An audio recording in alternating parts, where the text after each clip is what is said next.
What's going on, Beamer fans? Welcome back to Beamerview. For today's video, we're going to be going over the features that you need to turn on as soon as you get your BMW. If this is your first time tuning in to Beamerview, what we do here is teach you everything there is to know about your BMW. Do yourself a favor. If you want to learn everything there is to know, subscribe to the channel. We put our content every single week. Before we get started, check out these really cool BMW key fob covers. We are selling them all around the United States. The link for these are going to be in the merch shelf right down below. So make sure you get one of those to protect your key fob as soon as you are done watching this video. The key fobs are not cheap, so definitely take advantage of that. We just did a video where we went over all the different features you should turn off. Well, I thought it would be a great idea to do the opposite, and this video is going to be going over the features that you should turn on as soon as you get into the BMW. There are about 20 different ones that I did come up with. Listen to each and every one to make sure that you're doing this as well. Many BMW features do come off, so you do have to go into the system, fiddle around, and then make sure you go ahead and turn those on. Let's go ahead and get started. Probably one of the most common ones that I get all the time is, how do I get the mirrors to fold in whenever I lock the car? For that, you want to go into settings. You want to go into doors and windows, which I did mention in one of my previous videos that this is a really handy option that we have here. This you want to enable, and then you can see right over here, it's kind of blurred out because I don't have my BMW ID set up yet. But right over here where it says fold mirrors unlock, this is what you want to enable as soon as you're done setting up your BMW driver profile right over here. By default, this is off. You have to go in here and enable it in order to get that to work. It's very useful. That way you can also know that whenever you lock the car, you can get a visual aid to make sure that the vehicle is locked by knowing that the side mirrors are folded in. The next one is going to be the new version of Comfort Access and Comfort Access in general. Let me explain what I mean by this. When you go into your settings here, again, inside doors and windows, definitely make sure you check out that app. If you look right up here on the top, you're going to get the option to unlock when approaching and lock when walking away. Many times, especially for electric vehicles, I do believe that this has to be turned off whenever they're programming the car. So you do have to go into here and go ahead and enable these.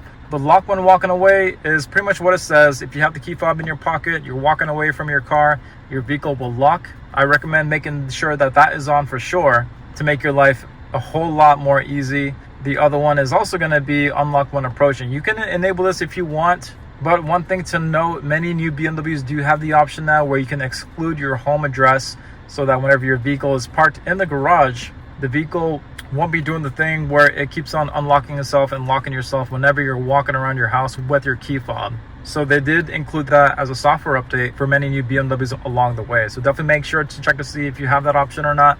It's going to be very handy. If you don't have it, what I would recommend is turning this one off and leaving this one on, because you still have to grab the door handle regardless. So having this one off won't make that much of a difference, but definitely look into these.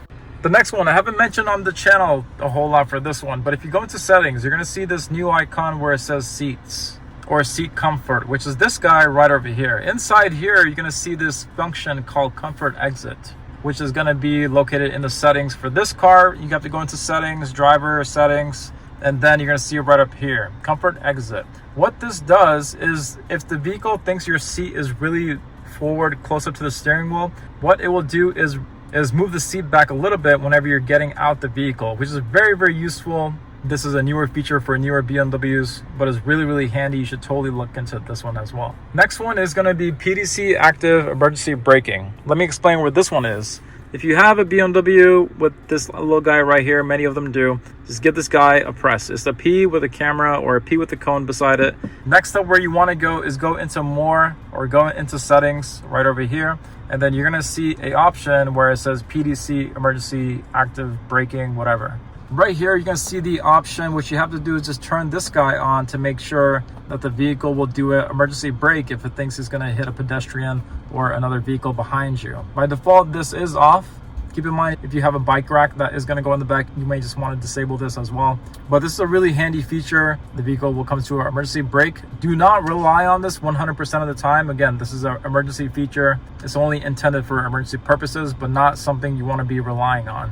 I did have one person who relied on this to park their car in their garage, and lo and behold, they did hit their parking garage. So don't rely on this on a day-to-day basis. It's only for emergencies. But yes, turn this one on. It can't hurt. Could potentially save you some damage on the vehicle. and whatnot.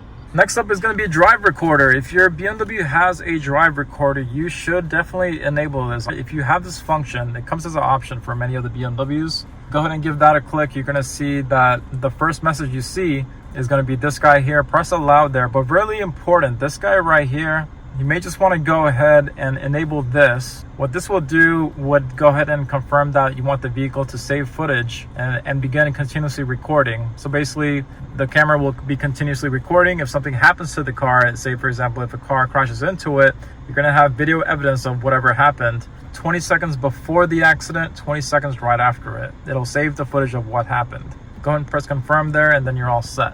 The BMW will go ahead and begin recording. If something happens to the car, it's almost like Tesla's Sentry mode, so definitely make sure you have that enabled just in case something happens to the car, God forbid, but then you'll have some video evidence to win your court case.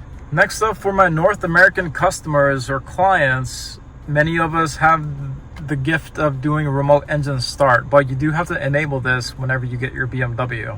Again, this is mainly for North American vehicles. For vehicles in Europe, I do believe the countries in Europe do have really strict idling laws, so you may not have this feature. But if you go into climate control, you have to enable remote engine start. Go into settings right over here, and then you're going to see preconditioning right over here, and then click on remote engine start. You have to enable as well if you want the vehicle to do remote start. If you don't have that on, the vehicle will not do it. You have to do that whenever you first get your BMW. You also may have to do it if there's a software update that happens with the BMW as well. So make sure you check into that, see if it's enabled, see if you have it. Again, mainly for North America. Next one's a really basic one, but for some reason, sometimes this may not be the case. Right over here, we have our turn signal stick. This is going to be the new location for automatic headlights. The way you enable them is you make sure you click this guy down, and then you want to make sure that this auto light is on. By doing that, you have automatic headlights that will turn on whenever it starts to get really dark. The other thing is if you click on this guy here, it's going to bring you into the lighting menu located right here. The lighting menu gives you a few options. Here you can also push on to go into automatic, just like we did on the turn signal stock. But more importantly is going to be this guy right here. This is automatic high beams. You want to make sure that this is on too, or as a preference, I make sure that this is on, because then your high beams will turn on whenever nobody is in front of you, and they will turn off whenever it senses another vehicle in front of you. It makes driving very, very convenient. Whenever you go through a pitch black area, it just lights up the whole road. And then you can set up your high beams in automatic and set that and forget it as well. Next up is going to be auto rain sensing wipers. Right over here, we have our auto rain sensing wipers. For this, one notch up puts it into auto. You can see right there that the green light is on for automatic. So that is how you put your windshield wipers in automatic rain sensing mode. I usually keep it off. I usually just turn it onto auto whenever I begin to see raindrops, just because, but if you are somebody who just likes to keep that on at all times, you can keep that on at all times. Next one is going to be turning on ambient lighting. Again, your ambient lighting is already on, to be honest.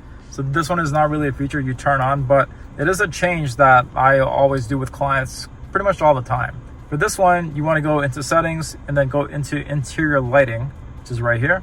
And then you're going to see ambient lighting right here, and then click on color right over here. This is where you can choose your color. More importantly, you can turn up the brightness on the actual light, which is the accent, or you could turn up the background light, which is going to be more of the light that is going to be in the background of the vehicle, such as the lights right up here. This is like your background light, and then your accent light is the actual light that is going to be lit up. Go ahead and turn that one on. Again, it's usually on all the time. You could turn on reduce for night driving. That one may also be really convenient if you have a hard time seeing at nighttime. The next one is going to be Digital Key Plus. This one is going to be really important for all my 2026 BMW owners. Going forward, there is only going to be one key that comes with the vehicle. They are kind of testing this out to see how it goes. Newer X3s in North America, at least, they are coming out with only one single key fob, because they are relying on the fact that you could use your phone as a key fob as well. And so with that, the way you do that is you go ahead and set up your app. Once your app is all set up, inside the main page of the app, you're going to see the option to set up a digital key. You just go ahead and click on that, and then you're going to be using this guy right over here. Inside the manual, you're going to see located two different key cards. The black one is going to be a service key card, which is only going to be used whenever you're bringing the car in for service. And then you can take your digital key with you if you want, or take your key fob if you want. And then our service team would just use this guy right here, the black one, The other one is going to be this new white one that you're going to be seeing here. It's called a setup. It's going to be called a BMW digital key setup card. So I'm not going to pull it out. It's kind of hard to pull out, and it's even harder to put it back in. But that setup digital key card is going to be what you're going to be using now to use your phone as a real key. So make sure you set up your Digital Key Plus, I should say. Digital Key Plus is really cool because that's the newest version of Digital Key, which means that you could just keep your phone in your pocket the whole time. You don't have to bring your real keys.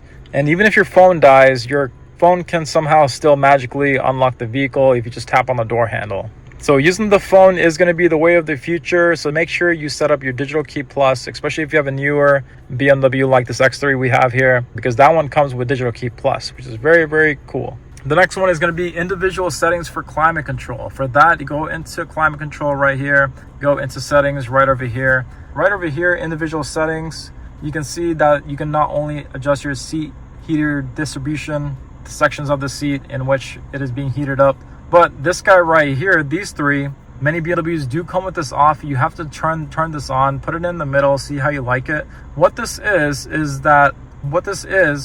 your heated steering wheel or heated seats or cooling seats can turn on all by themselves if the vehicle thinks that it needs to quickly heat up the car or cool down the car. So say for example, I'm getting into a car that's really, really hot. The vehicle is going to sense that the interior of the car is going to be really, really hot. So what it'll do is it'll make sure that the seating ventilation would turn on in the medium level to help cool down the vehicle all by itself. You don't have to go into here and then turn on the switch. It'll just do it all by itself. And then if you want to maximize that sensitivity, you go up to very, very high. By default, keep it in the middle, see how you like. What I typically do is in the wintertime, I'll maximize these right here and then keep that one in the middle. And then if it's really hot outside usually, then I'll just put these guys down to the middle and then turn this one all the way up for seating ventilation. What that will do is give the seating ventilation function here at the maximum level.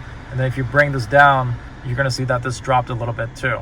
So that's how this guy works. Definitely dig into this one. It's pretty cool, especially if you have a North American vehicle that has remote engine start. The next one is going to be your voice command right here. Whenever you first connect your phone to CarPlay or Android Auto, your Siri or Google Assistant won't work unless you set it up first. And what I mean by that is once you have your phone connected to Android Auto or Apple CarPlay, go ahead and hold this guy down. When you do, you're going to see a settings menu pop up where you can set up your long press to be either Alexa, Siri, or Google Assistant.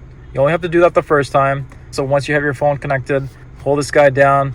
You're going to see a menu option here pop up where you can set it up so that if you press this for a longer time, that Siri will pop up, and then you can use that for voice commands as well. You can also use this for BMW voice commands if you just click it once, which is going to be another thing to mention. Whenever you first connect to the BMW, try out the voice command, because the first time you click it, it may not work because the BMW has to download the language into the vehicle. So when you click on it, you may see that nothing happened to the car because the language has to be downloaded into the car. Right now I can't do it because my ID is not set up, but you should have your ID set up before you get to this point. Next up is going to be your BMW time setup. Really basic, but you'd be surprised how many of these vehicles are not automatically set up for the time. For that, go into system settings, go into time right up here, and then make sure that this guy is enabled. For many BMWs, for some reason, I still have to go in here and then enable this on. So that is a thing. You just want to make sure it is on. You only have to do it once, set it and forget it, and then you're all set. Another big one is going to be Hello BMW. So by default, this is always off. But once you have your profile set up, go into Personal Assistant, and then you want to go into Settings, and then you want to look for a wake word, or is it not going to let me do it? It's not going to let me do it. But inside this guy right here, if I had my IID set up, you could see it. But activation with Hello BMW. This is really hard to see, so bear with me here. But once you click on that guy, Hello BMW will be enabled. So what that is similar to how you can say, hey Google or hey Siri.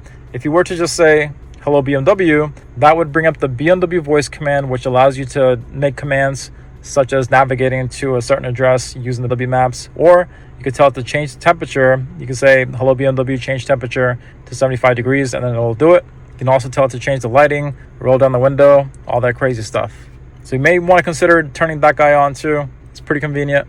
Next one is going to be BMW sound settings. For that, go all the way down here. You're going to see sound. Of course, sound is always going to be on, but what I typically do is turn on the bass a little bit more. So you could do that. Many other BMWs, they may have an option for surround sound, which this vehicle doesn't have it, but you would see it way up here, and then you can just turn up your surround sound as well. So by default, everything is usually in the middle, but if you want to turn up your bass a little bit, you could do that. Again, it's not really much of a turn on feature, but more of an adjustment. But yes, I would consider doing that as soon as you get into the BMW as well. So you can see speed volume here is set to medium. I usually keep this on high. What this does is basically if you're driving kind of slow, your volume of the media will play at a lower level. But then say for example, you get onto the highway and start speeding a little bit more, the volume will automatically raise up all by itself too. Many vehicles have had this for a long time. BMW also still has it. So definitely make sure you do that. This one's a new one. I kind of just came across this one right now. Volume normalization. I would probably recommend putting this one on too. The volume of the media sources is adjusted to fit the uniform sound. Bit of a newer feature that caught me off guard. I would consider probably just doing that one too. This one's really basic, but you'd be surprised how many of these would be off.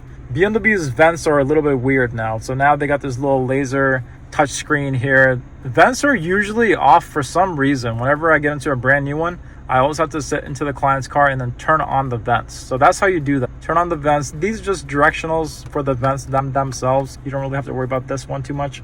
But yes, and then if you have a 4 Series or one of the newer BMWs that have the little joysticks, give those a twist as well, because that is also how you can turn on the vents or open up the vents. You can also twist it back to close the vent too. Also keep in mind, you have those same dials right here. You see right here, you can also see it that this is a brand new BMW. The vent is off, so I always turn this guy on. Again, Auto H is also a very useful one. That vast majority would probably keep this off, but many people do like to keep this guy on. Some would also decide to keep this on to get really adjusted to it. Auto Hold is a brake holder. So basically, whenever you come to a stop, you can keep your foot off the brake and then the vehicle will still stay parked but in drive. So this allows you to rest your foot whenever you're just stuck in a stop and go traffic jam or stuck at a really long red light. By having this guy on, you'll see a green light here. You'll also see one green light pop up on your speedometer. When this is on, I can come to a red light, take my foot off the brake, and the car will still hold in place. And then once I want to begin to go again, just gently tap on the gas and then the vehicle will begin to go again. So that's what that is. It's still kind of confusing till this day to explain what it does, but definitely try this one out. Again, it's just a brake holder. So the last one is going to be speed warning. Speed warning is pretty useful to help prevent yourself from getting speeding tickets. I would recommend this if you have a heavy foot. Go into driving settings, go into driver assistance, and then go into safety and warnings. What you could do is go into speed warning and then go ahead and turn this guy on. And then you can set your speed to be a limit where if you exceed that, then you're going to get a warning on the speedometer, and then you may just get an acoustic warning as well, letting you know that you're going above 100 miles per hour. BMWs do tend to just glide on the highway, super easy cars to drive, and also super prone to getting speeding tickets. So I've always set my speed warning to be at around 100 miles per hour. And then again, you can still go past 100 miles per hour. You will just get a warning on the speedometer, and then you may just get an acoustic warning as well. But that is where speed warning was. If you have iDrive 8.5, you don't have to go digging through all those menus. You just search for speed warning, and then you'll see it pop up on the screen as well. Hopefully this video helped. These were all features that I turned on in my BMW whenever I got it. And I do recommend that many people consider turning these on if you're planning on getting your BMW, or if you just got it as well. Check out the whole list, cross off the whole list, make sure you got a chance to look at all of them, and then consider turning them on or leaving them off. Some are definitely must-dos, such as the drive recorder. I think that actually I should be doing that one, just personally speaking. But hopefully this video helped. If you all had any questions, write them down below. I'm still trying to do my best to catch up on all of them. I'm getting there slowly but steadily. So please feel free to reach out, like the video, subscribe to the channel, and definitely don't forget to check out the key fob covers right down below. Vehicles are just coming with one key fob now, so make sure you protect it at all costs. Thank you all for watching. See you all for the next one.